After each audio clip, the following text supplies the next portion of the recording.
Hello guys, ലോകകപ്പിൻ്റെ ആവേശം അതിൻ്റെ ഏറ്റവും നിർണായക ഘട്ടത്തിലേക്ക് കടന്നിരിക്കുകയാണ്. ഇനി ഒരു പിഴവ് പോലും അനുവദനീയമല്ല.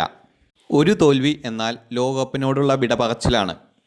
അത്തരമൊരു വമ്പൻ ക്വാർട്ടർ ഫൈനലാണ് ഇനി വരാനുള്ളത്. ലോക ഫുട്ബോളിലെ രണ്ട് കരുത്തരായ ടീമുകൾ നേർക്കുനേർ, നോർവേയും ഇംഗ്ലണ്ടും.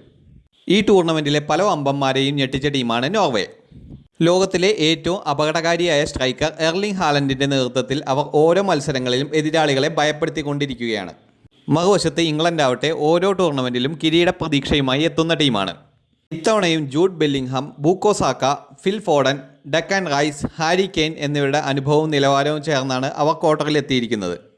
ഈ മത്സരം ഒരു സാധാരണ പോരാട്ടമല്ല. ലോകത്തിലെ ഏറ്റവും മികച്ച സെൻട്രൽ ഫോർവേഡായ ഹാലൻഡും ലോകത്തിലെ ഏറ്റവും മികച്ച മിഡ്ഫീൽഡർമാരിൽ ഒരായ ബെല്ലിംഗ്ഹാമും തമ്മിലുള്ള പോരാട്ടം കൂടിയാണ്.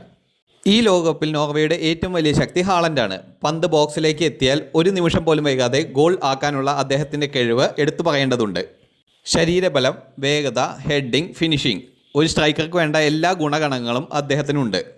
ഇംഗ്ലണ്ടിൻ്റെ പ്രതിരോധം ഒരു നിമിഷം പോലും ശ്രദ്ധ വിട്ടാൽ അതിൻ്റെ വില വലിയതായിരിക്കും.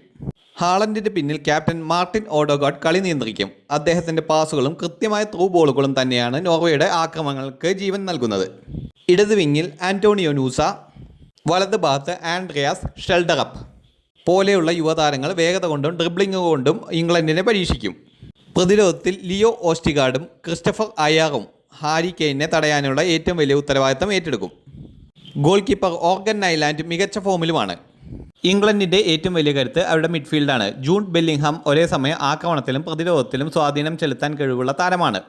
അദ്ദേഹത്തോടൊപ്പം ഡെക്കൻ റൈസ് കളിയുടെ താളം നിയന്ത്രിക്കും. മുന്നേറ്റ നിരയിൽ ഹാരി കെയ്ൻ ഇപ്പോഴും ഇംഗ്ലണ്ടിൻ്റെ പ്രധാന ഗോൾ വേട്ടക്കാരനാണ്. വലിയ മത്സരങ്ങളിൽ അനുഭവ സമ്പത്തുള്ള വലിയ താരമാണ് അദ്ദേഹം. വലത് വിങ്ങിൽ ബുക്കോ സാക്കയുടെ വേഗതയും ഡ്രിബ്ലിങ്ങും നോർവേയുടെ പ്രതിരോധത്തെ കീറിമുറിക്കാൻ കഴിയും. ഫിൽ ഫോഡൻ തൻ്റെ സൃഷ്ടിപരമായ പാസുകളിലൂടെ മത്സരത്തിൻ്റെ ഗതി തന്നെ മാറ്റാൻ കഴിയുന്ന താരമാണ്. പ്രതിരോധത്തിൽ ജോൺ സ്റ്റോൺസ്, മാർക്ക് ഗുഹി, ഇടതുവശത്ത് ലൂയിസ് ഹാൾ, വലതുവശത്ത് കൈൽ വാക്കർ എന്നിവർ ഹാലൻഡിനെ തടയാൻ ഒരുമിച്ച് പ്രവർത്തിക്കേണ്ടി വരും. ഗോൾ കീപ്പർ ജോർദാൻ പിക്ഫോർഡ് മികച്ച സേവുകൾ നടത്തേണ്ട മത്സരം കൂടിയാണിത്. അവസാനമായി പറയുകയാണെങ്കിൽ പേപ്പറിൽ ഇംഗ്ലണ്ടിന് കൂടുതൽ ആഴമുള്ള സ്ക്വാഡും അനുഭവ സമ്പത്തുമുണ്ട്. പക്ഷേ നിലവിലെ ഫോമും ഹാലൻഡിൻ്റെ മിന്നും പ്രകടനവും കണക്കിലെടുത്താൽ നോർവേയെ ഒരു ചെറിയ ടീമായി ഒരിക്കലും കാണാൻ സാധിക്കുകയില്ല.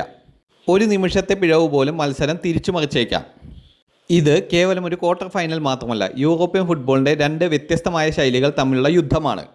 ഒരു വശത്ത് നിയന്ത്രിതവും പാസിംഗ് അധിഷ്ഠിതവുമായ ഇംഗ്ലണ്ട്, മറുവശത്ത് വേഗതയും ശക്തിയും കൗണ്ടർ അറ്റാക്കും ആശ്രയിക്കുന്ന നോർവേ.